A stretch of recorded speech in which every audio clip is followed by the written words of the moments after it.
Hi, I'm Malcolm Nance, and this is Black Man Spy.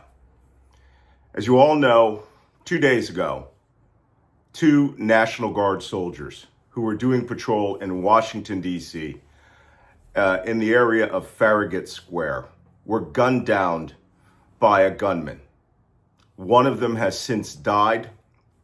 The other is in critical condition, and we don't know whether he will live or die.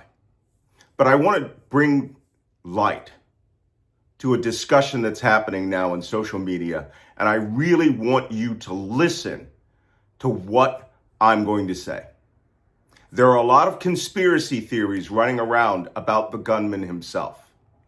He was a 29-year-old who fought in the Afghan National Army. He worked in a unit which was developed by the Central Intelligence Agency to carry out operations against the Taliban. These were known as Zero units. They have his ID card. They showed that he was a sergeant by the time that he left in 2001 in the evacuation of Afghanistan. He was brought out as part of the U.S. operation to take out trusted allies from Afghanistan so that they wouldn't be summarily executed by the Taliban.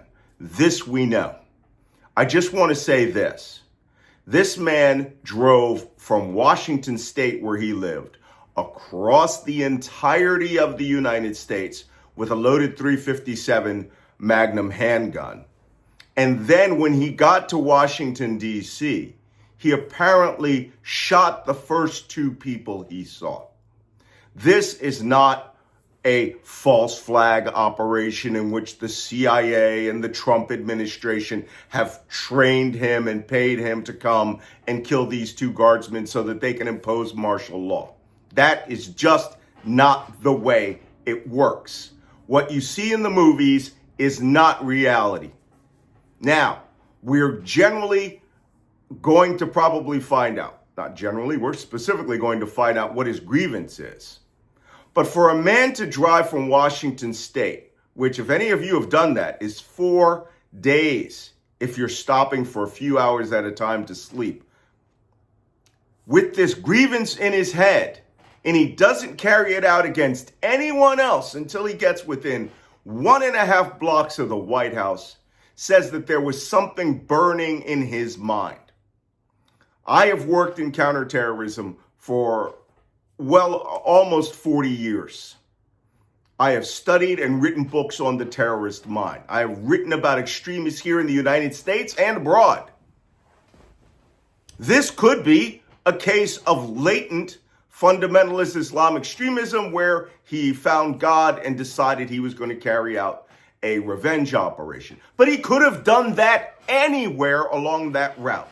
He did not even wait for walking the 1 block to Lafayette Square in front of the White House or the executive office building, where he could have had his pick of law enforcement that he could have shot and engaged with. He attacked National Guardsmen who were there. They generally patrol in squads of 4 who were armed. This tells us that whatever the psychological trigger he had was in his head, and he decided to carry it out right there and right then. And it was the culmination of everything that was going on inside his head. There are many things that can make an extremist lash out. But the calculation of driving these great distances, seeing the entirety of the United States, stopping in rest areas, refueling legally, maintaining the speed limit, and getting to Washington, D.C. to carry out an extremist attack of whatever kind means that he had something in his mind that teetered on revenge. And it was not the presence of National Guardsmen